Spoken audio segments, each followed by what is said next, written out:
Assalamualaikum warahmatullahi wabarakatuh. Halo teman-teman semua, saya Aprilia, mahasiswi jurusan Pendidikan Geografi, Fakultas Keguruan dan Ilmu Pendidikan Universitas Siliwangi. Pada video kali ini, kita akan sama-sama belajar tentang korupsi, juga bagaimana kondisi korupsi di Indonesia pada saat ini, dan bagaimana solusi untuk pemberantasan korupsi. Tapi, sebelum berbicara lebih jauh tentang korupsi, alangkah baiknya kita mengetahui terlebih dahulu apa itu korupsi.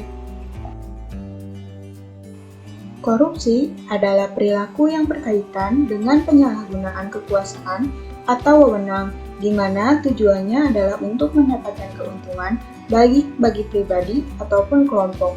Korupsi ini adalah perilaku yang melanggar hukum atau bisa dikatakan menyimpang dari norma yang berlaku, dan biasanya korupsi ini dilakukan pada lembaga pemerintah ataupun korporasi swasta.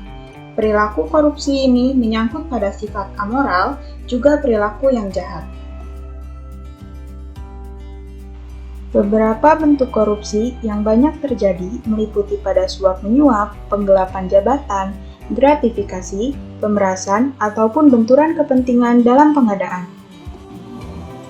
Beberapa faktor yang menyebabkan seseorang melakukan korupsi adalah dipengaruhi oleh faktor politik, faktor hukum, faktor ekonomi, dan faktor sosial, di mana ternyata gaya hidup konsumtif juga menjadi salah satu faktor penyebab terjadinya korupsi. Kasus korupsi di Indonesia masih marak terjadi.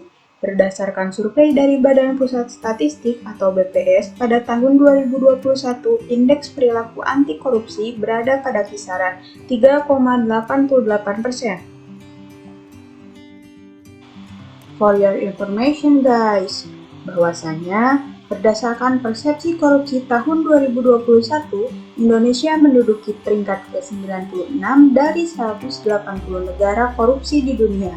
Fakta lainnya adalah KPK atau Komisi Pemberantasan Korupsi yang menangani lebih dari 1.000 kasus tindak pidana korupsi per Januari sampai November 2021. Korupsi memanglah kejahatan luar biasa yang berdampak pada masyarakat dan merugikan negara tentunya.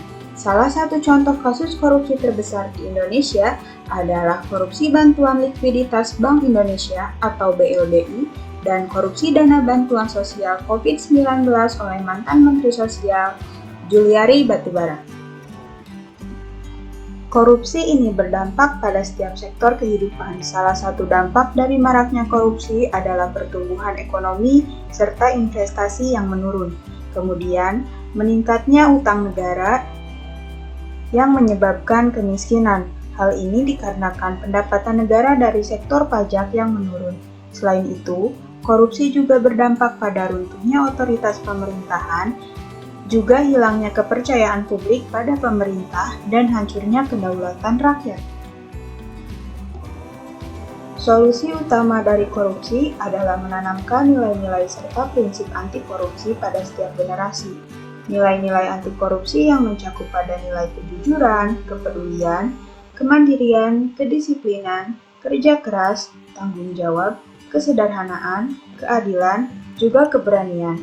Selain itu, prinsip anti korupsi pun harus ditanamkan seperti arti, prinsip akuntabilitas, transparansi yang memang dilakukan secara terbuka. Hal ini ditujukan untuk mengetahui segala bentuk penyimpangan yang terjadi. Juga, transparansi ini mengacu pada keterbukaan atau kejujuran, kemudian prinsip kewajaran, serta kebijakan. Juga, prinsip untuk melakukan kontrol kebijakan dengan baik.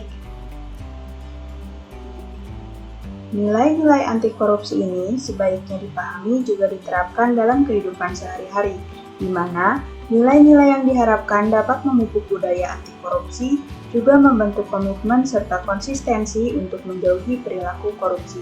Jadi, yuk tanamkan nilai-nilai anti korupsi pada diri kita. Sekian video kali ini, terima kasih buat yang udah nonton, and see you in my next video. Wassalamualaikum warahmatullahi wabarakatuh.